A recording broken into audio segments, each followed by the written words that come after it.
उदारवादी यानी नरमपंथी नेता 1885 टू 1905 और उनके राजनीतिक दृष्टिकोण के संदर्भ में निम्नलिखित कथनों पर विचार कीजिए।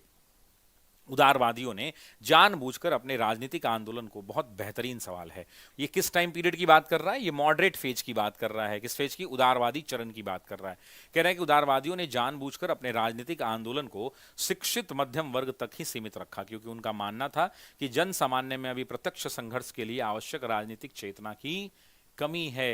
ये बिल्कुल सही स्टेटमेंट है, क्योंकि मॉडरेट इस बात को समझते थे कि हम अगर आम लोगों को, किसानों को भी शामिल कर लेंगे। उदारवादी देखिए मजबूरी में ऐसा करते थे, वो चाहते तो सबको शामिल कर लेते। उन्होंने पढ़े लिखे लोगों को, वकीलों को, व्यापारियों को, जमींदारों को, पत्रकारों को, डॉक्टर्स को, इंजीनियर को, इन लोगों को क्यों कांग्रेस में शामिल किया? क्योंकि उनका मानना था कि उदारवादी नेता ये मानते थे कि हमारा सामाजिक अधिकार सीमित रखना है। मतलब उन्हें भारत की आम जनमानस पर उतना भरोसा नहीं था, क्योंकि उनको लगता था कि उन लोग राजनीतिक रूप से उतने विकसित नहीं हैं और वो उस हिसाब से सोच नहीं पाएंगे जितनी हमें आवश्यकता है। मतलब जन सामान्य की राजनीतिक क्षमताओं पर उन्हें भरोसा नहीं था। उदारवादी नेता इस बात को समझते थे कि पढ़े लिखे लोग ही हमारे आंदोलन में सक्रिय भूमिका में रहेंगे तो ज्यादा फायदा होगा। जनमानस जो है, उनकी राजनीतिक क्षमता जो है अभी उतनी मजबूत नहीं है। इस बात को आप ध्यान रखिएगा। ये स्पेक्ट्रम से लिया गया लाइन है। स्पेक्ट्रम से जो लोग पढ़े होंगे किताब, उनको पता होगा।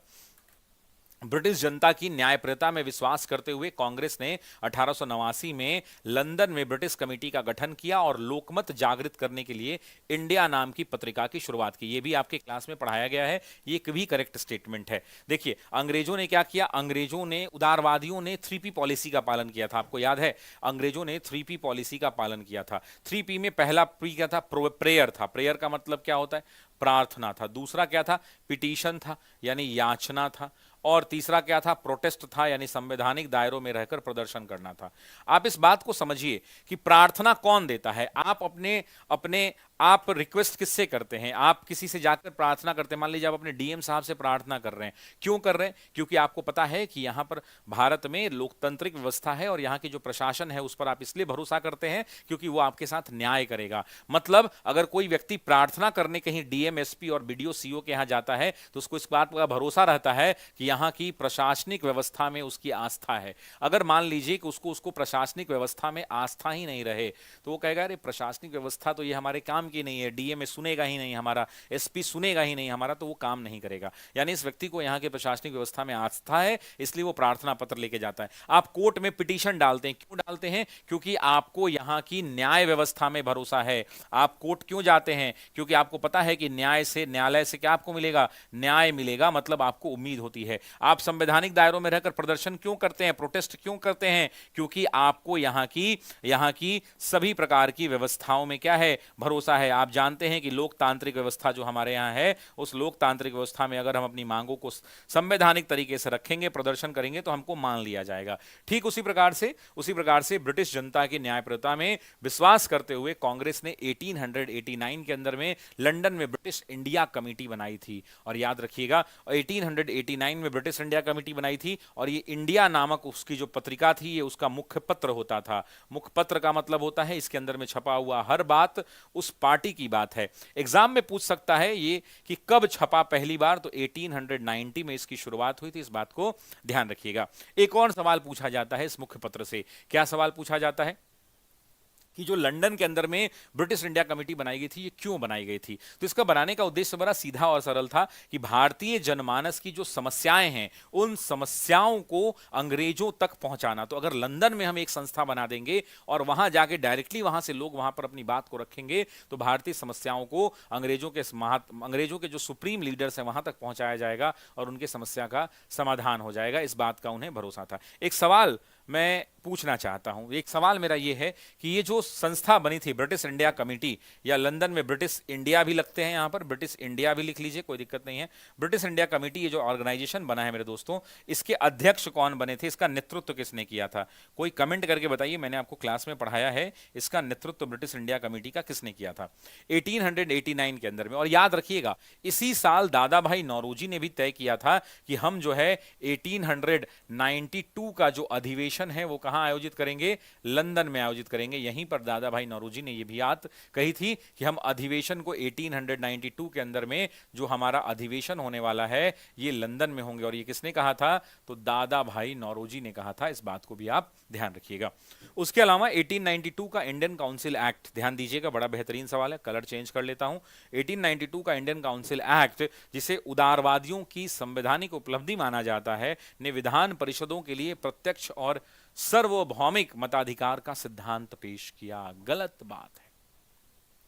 सुनिए, इसमें तो सबसे पहले इसमें कोई भी ये जो एक्ट आया इंडियन काउंसिल एक्ट 1892 के अंदर में संवैधानिक उपलब्धि माना जाता है, लेकिन उसने प्रत्यक्ष नहीं कहा था। वहां पे अप्रत्यक्ष रूप चुनाव की बात हुई थी। किस चुनाव की बात हुई थी, तो अप्रत्यक्ष चुनाव की, इनडायरेक्ट इलेक्शंस की बात हुई थी। इन्होंने कहा था कि हम प्रत्यक्ष रूप से चुनाव नहीं कराएंगे, और यहां पर ना ही कोई प्रत्यक्ष रूप से चुनाव कराने की बात कही गई थी और ना ही सार्वभौमिक मताधिकार का ऐसा कोई प्रावधान यहां पर मेंशन था। हां, यहां पे जो मेंशन था वो ये था कि हम अप्रत्यक्ष रूप से भारत में चुनाव कराएंगे, और वो भी विधान परिषदों के चुनाव कराएंगे, जिसका उदारवादियों ने आगे चलकर जबरदस्त तरीके से विरोध भी किया था। विरोध क्यों किया, विरोध इसलिए किया कि उन्होंने कहा कि हम जो है डायरेक्ट इलेक्शन चाहते हैं, हम चाहते हैं कि जनता हमें चुनकर भेजे, हमें आप सीमित अधिकार मत दीजिए, हमें आप असीमित अधिकार दीजिए। और उसके लिए उन्होंने क्या किया था, सार्वभौमिक मताधिकार की बात की थी, लेकिन वो बात मानी नहीं गई थी। इस बात को आप ध्यान रखेंगे। एक बात और मैं आपको बताना चाहता हूं, ध्यान दीजिएगा। भारत में महिलाओं को या किसी को मत देने का अधिकार कब मिला, तो आप भी जानते हैं कि जो वोटिंग, जो चुनाव की बात निकल कर आती है, वो सभी जानते हैं कि 1919 यानी 1919 के भारतीय परिषद अधिनियम के अंदर में आती है, यानी काउंसिल ऑफ इंडिया एक्ट 1919, जिसे आप मॉन्टेग्यू चेम्सफोर्ड सुधार भी कहते हैं, जो मॉन्टेग्यू के द्वारा जारी किया गया था, जो 1917 में भारत आया था, और उसने रिपोर्ट 1918 में जमा की थी, और उसी की रिपोर्ट के ऊपर रॉलेट एक्ट बन के आया था। और उसी रॉलेट एक्ट का प्रोविजन आगे चलकर आपको जलियांवाला बाग मैसकर के ले जाएगा, और फिर मॉन्टेग्यू चेम्सफोर्ड रिफॉर्म आएगा, जहां पे वो बात करेगा कि भारत में चुनाव कराने की प्रक्रिया की हम शुरुआत करेंगे, और यहां पर प्रत्यक्ष मताधिकार की वो बात करेगा, डायरेक्ट इलेक्शंस की बात करेगा। लेकिन यहां पर भी महिलाओं को वोट देने का अधिकार 1917 में मांगा गया। 1917 के अंदर में सरोजनी नायडू ने एक ऑर्गेनाइजेशन बनाया, और उस ऑर्गेनाइजेशन के तहत सरोजनी नायडू ने मत देने का अधिकार मांगा, मताधिकार मांगा, कि महिलाओं को वोट देने का अधिकार भारत में नहीं था। तो सरोजनी नायडू ने 1917 में पहली बार मताधिकार मांगा, तो इसी मॉन्टेग्यू से मांगा। उन सरोजनी नायडू को उम्मीद भी थी कि 1919 के रिफॉर्म में इसको शामिल कर लिया जाएगा, लेकिन शामिल नहीं हुआ, और इसका नतीजा ये निकला कि 1921 के अंदर में इसको पारित किया गया, और मद्रास पहला प्रांत बना जिसने महिलाओं को वोट देने का अधिकार दिया था। इस बात को आप ध्यान रखिएगा, ठीक है।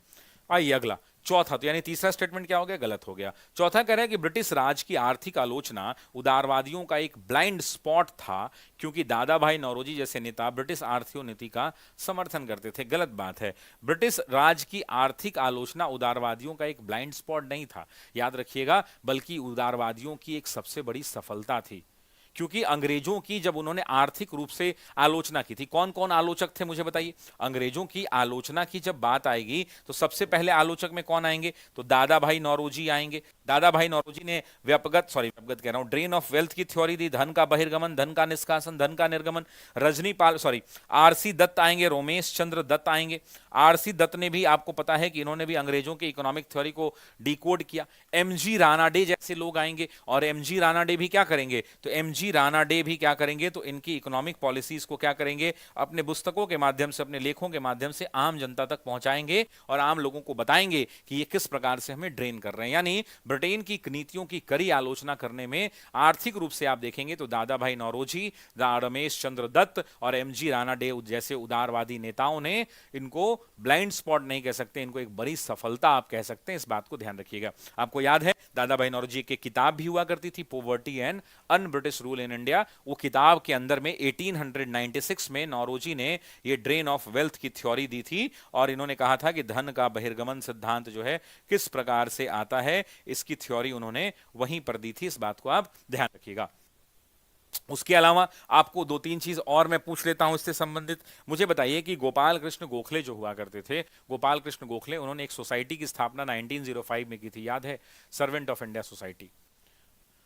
बॉम्बे क्रॉनिकल के संपादक, या यूं कहें एग्जाम में पूछा जाता है प्रीलिम्स के अंदर में, बॉम्बे के शेर किसको कहते हैं, तो याद रखिएगा फिरोज शाह मेहता को कहते हैं, जो बॉम्बे क्रॉनिकल के संपादक हुआ करते थे, है ना। अच्छा, एक और बात है कि कांग्रेस ने अपनी एक कमेटी बनाई थी, पहले तो 1 और 2 सही हो गया, ए विकल्प। कांग्रेस की एक कमेटी थी और उस कमेटी जो है आर्थिक मामलों के विशेषज्ञ की कमेटी थी, और कांग्रेस के महासचिव उसकी अध्यक्षता करते थे दिनसा एडुल्वी वाचा। इस बात को ध्यान रखिएगा, ठीक है, दिनसा एडुल्वी वाचा, इस बात को आप ध्यान रखेंगे।